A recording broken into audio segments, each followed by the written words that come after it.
ब्राह्मण कौन है और उस ब्राह्मण की महिमा क्या है, और ब्राह्मण के गुणगान पहले बताते थे कि वेद पुराण में कि ब्राह्मणों को बहुत ऊंचा दर्जा दिया गया है, वो क्यों दिया गया है, ज्ञान के लिए या द्रव्य के लिए। आजकल थोड़ी सी मिथ्या है जो बहुत फैल रही है कि ब्राह्मण निर्धन होना चाहिए, तो वो निर्धन गरीब है या वो निर्पानी की तरह धन को खर्च कर दे वो है।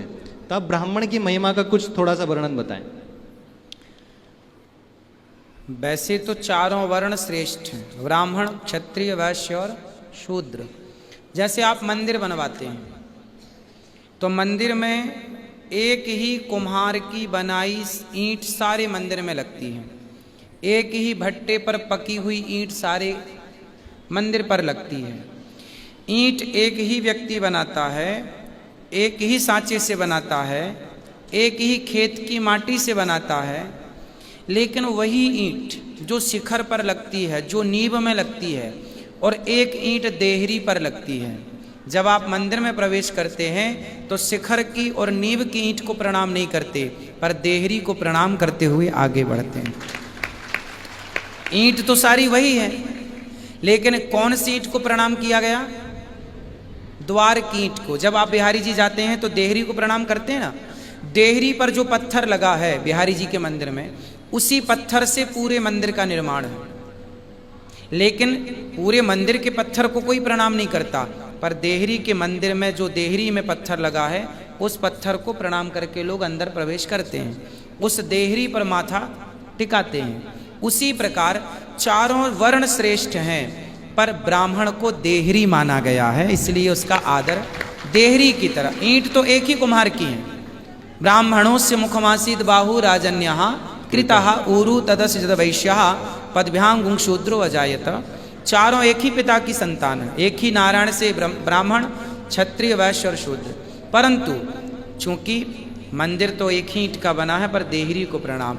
ब्राह्मण को इसलिए प्रणाम किया जाता है क्योंकि ब्राह्मण को भगवान ने कहा कि आप शिक्षा विभाग संभालेंगे, वेद पढ़ेंगे, वेद पढ़ाएंगे, यज्ञ करेंगे, यज्ञ कराएंगे, दान लेंगे, दान देंगे। ये 6 कर्म ब्राह्मण के बताए गए हैं। तो ब्राह्मण कौन है?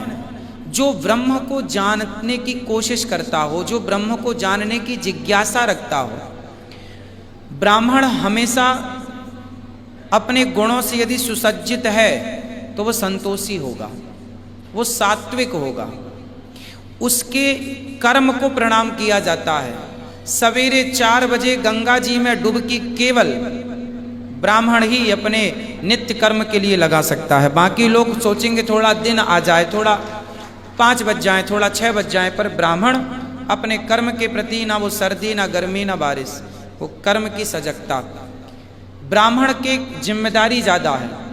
आप लोग लघु शंका करते हैं ना, तो डायरेक्ट लघु शंका कर लेते हैं, पर ब्राह्मण की जिम्मेदारी ज़्यादा है। ब्राह्मण पहले यज्ञोपवीत निकालेगा, तब तक वो साधे रखेगा, यज्ञोपवीत निकालेगा, जनेऊ कान में लपेटेगा, इसके बाद ही वो, सोचिए लघु शंका करने के लिए भी वो बंधा हुआ है उस यज्ञोपवीत के सूत्र से।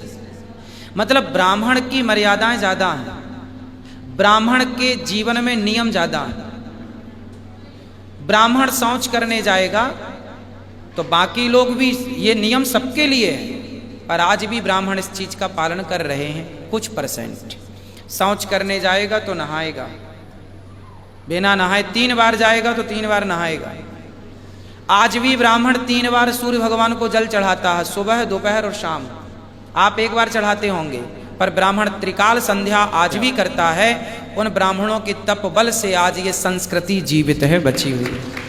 तो जिनके त्याग और तपस्या से संस्कृति जीवित है, जो समाज की संस्कृति को बचाए रखा है, इसलिए ब्राह्मण समाज में पूजित है। वो अपने त्याग और तपस्या के बल पर पूजित है। संतोष, सुदामा जी कुछ नहीं है, खाने को रोटियां नहीं है, पर संतोष ऐसा है कि वो 7 घर भिक्षा मांगते हैं तो एक घर पर उतनी देर रुकते हैं जितना गाय धोने में समय लगता है।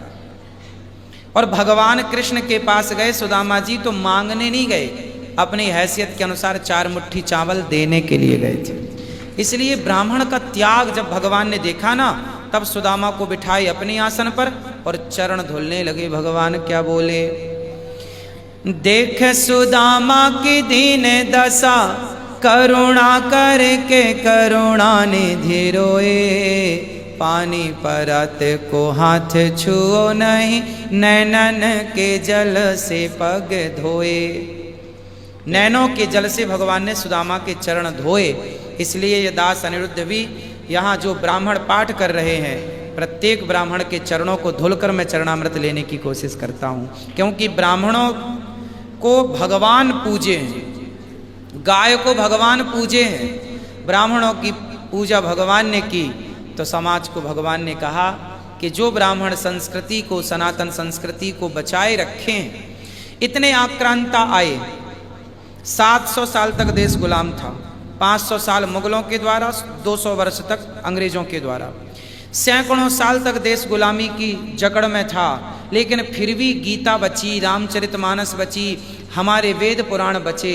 किन की बदौलत बचे? उन ब्राह्मणों ने चीजों को कंठस्थ कर लिया। आग लगा दी नालंदा विश्वविद्यालय में मुगलों ने, सारा पुस्तकालय, सारी लाइब्रेरी जल करके राख हो गई।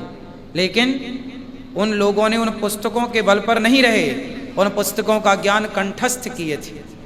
उन ब्राह्मणों के त्याग तपस्या के बल पर जंगल जंगल घूमते रहे कि हमारी विद्या, सैकड़ों लाखों ब्राह्मणों की हत्या हुई है उस समय मुगलों के द्वारा।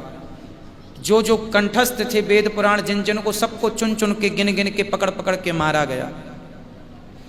कहा जाता है इतने ब्राह्मणों को मारा गया। राजस्थान में एक पाली गांव है, जहां के ब्राह्मणों को वर्तमान में पालीवाल कहते हैं। इतने ब्राह्मणों की हत्या की गई कि ब्राह्मणों के यज्ञोपवीत का ढेर लग गया था। दूर से देखने में ऐसा लगता था कोई पहाड़ है। अब सोचिए, जहां ब्राह्मण के शरीर के यज्ञोपवीत का पहाड़ खड़ा हो जाए, सोचिए, कल्पना कीजिए कितने ब्राह्मणों की हत्या हुई होगी, कितने ब्राह्मणों को मारा गया होगा। मर कर भी अपनी संस्कृति को जीव। आज आप गीता सुनते हैं, रामायण सुनते हैं, तो इन ग्रंथों को तो जला दिया गया था अंग्रेजों के द्वारा, मुगलों के द्वारा। वो ब्राह्मणों ने कंठस्थ, कुछ लिपि रह गई, बचाए रखा, पैसा ना लेके भागे, लिपियां लेके भागे। वो जो हस्तलिखी पहले चलती थी, लिपियां चलती थीं, वो लेकर के भागे और वो जंगल में जाके छिपे कि हमारी संस्कृति बच जाए, क्योंकि बीज बच गया तो पेड़ तो कभी भी तैयार किया जा सकता है। बहुत शानदार। इसलिए ब्राह्मणों के ये त्याग, ये तपस्या के कारण समाज उन्हें अपना गुरु मानती है। इसीलिए शायद एक श्लोक भी है कि नमो ब्रह्मण्य देवाय गो ब्राह्मण हिताय च जगत हिताय कृष्णाय गोविंदाय नमो नमः। मैं भी सभी ब्रह्मजनों को प्रणाम करता हूँ।